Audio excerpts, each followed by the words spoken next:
Hello everyone, আজকে আমি রাতের খাবারের জন্য ফ্রাইড রাইস বানাবো আর পনিরের একটা সবজি বানাবো। তো এখানে আমি সব কিছু সুন্দরভাবে রেডি করে নিয়েছি। পনিরগুলো টুকরো টুকরো করে কেটে হলুদ আর লবণ দিয়ে মেখে রেখে দিছি। আর এখানে ফ্রাইড রাইসের জন্য চাউলটাও আমি সিদ্ধ করে নিয়েছি। পনিরের সবজিটা আজকে আমার স্টাইলে বানাবো।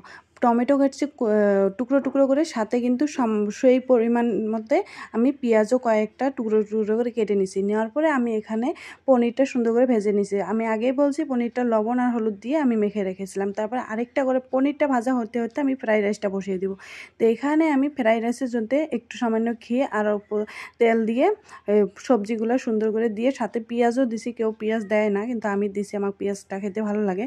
একটু গোলমরিচের গুঁড়া আর একটু বিরিয়ানির মশলা আর সামান্য লবণ দিয়ে আমি ভাজা ভাজা ভাজা করে নিলাম। সবজিগুলো নিয়ে চাউলগুলো ঢেলে দিলাম।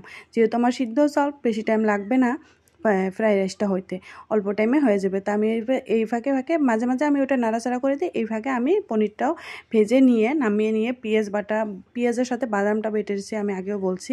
তো ওইটা সুন্দর করে মশলার ভিতরে জিরার গুঁড়া, হলুদের গুঁড়া, রসুন বাটা, আদা রসুন বাটা সব দিয়ে মানে কষিয়ে নিলাম। টমেটোটা আর পেঁয়াজটা সুন্দরভাবে কষিয়ে নিয়ে লাস্টে একটু জল দিয়ে পনির মশলা দিয়ে আমি পনিরটা ঢেলে দিলাম, দিয়ে নাড়াচাড়া করে নামিয়ে একটা থালিতে